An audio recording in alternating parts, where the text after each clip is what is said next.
In George Bush's America, he spied on people, kidnapped people, held them in secret facilities, and tortured them without any of the founders' checks and balances, courts or Congress not even knowing about it.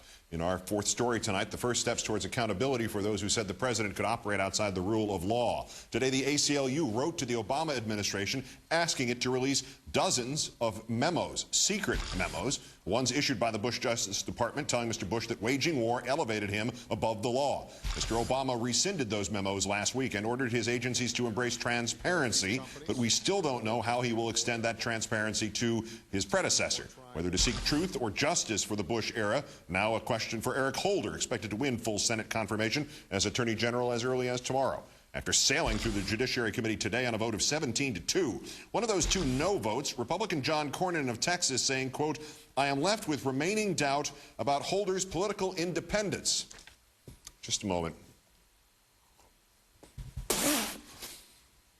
Thank you. In 2005, Cornyn considered Alberto Gonzales politically independent from George Bush, voting to confirm an attorney general who only told Bush no when Bush asked him, "Hey, do you mind making some coffee?" Let's turn now to Jonathan Turley, professor of constitutional law at George Washington University. Good evening, John. Hi, Keith. The ACLU has sought these very memos for years. Run through it. Exactly what kinds of things would we learn from them, and why does it matter? Well, first of all, these memos are not just of historical interest. They are evidence of crimes. This is the ultimate paper trail. It'll show not just what rationalizations were made for the commission of war crimes in the case of torture, but who accepted those rationalizations. And when you talk about no one being above the law, it generally means you follow that trail of evidence wherever it may lead.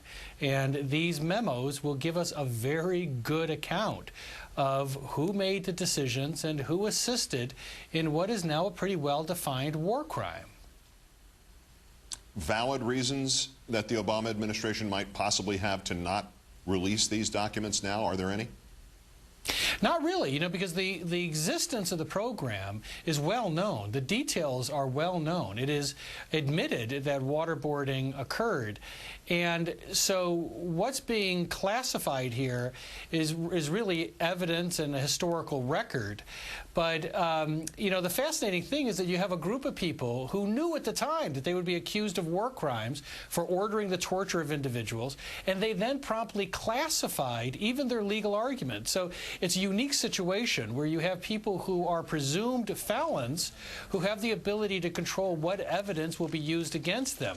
And so there really isn't any good justification here. Some of these memos, like a 2002 memo, is classified legal argument. It's just a memo talking about the Fourth Amendment and why it doesn't matter. Thank you, sir. Mr. Holder has said he's not interested in going after the agents who did what they were told. We've already discussed the fallacy that's contained within that. But what about the higher-ups? I mean, how could those memos affect Holder's thinking about pursuing the higher-ups? Well, it's going to make it much more difficult for Obama and Holder to ignore the war crime in the room and the potential war criminals that just left it. And, I have to say, though, people talk so freely about not holding the low-level people responsible.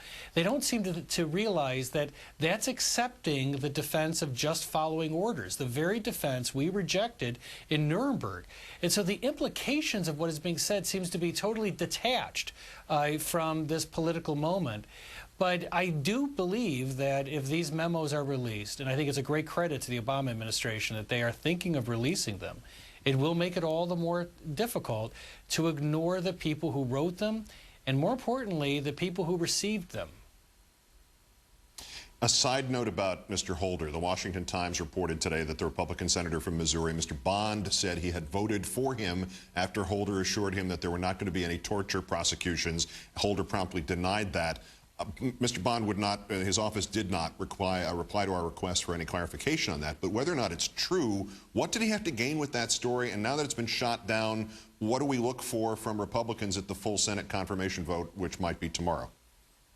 Well, he knows that there's a lot of concern among civil libertarians, particularly after the report last week of General Hayden that he was told by Obama quietly that there would be no war crimes or torture prosecutions.